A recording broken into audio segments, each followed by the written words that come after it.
Okay, in today's video we're going to look at a trade setup in MLM. Okay, first thing that I see on this chart is that recently we did make an upside target from a prior swing. I believe it was this prior high to low.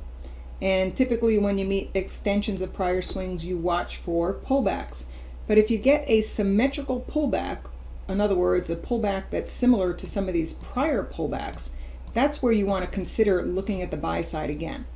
Now what I like about this particular chart is that it's currently above the 200 simple moving average, and it's still above the 50, and I do like the fact that we have this symmetry here. So the area that I'm going to look at for possible buy entries, and we want to look for triggers according to the time frame that we're trading, actually comes in between, let's say, 222.62 to 227.02. Okay, so if price continues to hold above this general area, I want to look for buy triggers.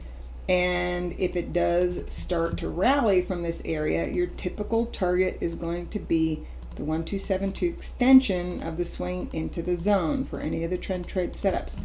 So that means that if this low ends up holding, the initial upside target for the trade setup comes in at 248.67, and the second one comes in at 254.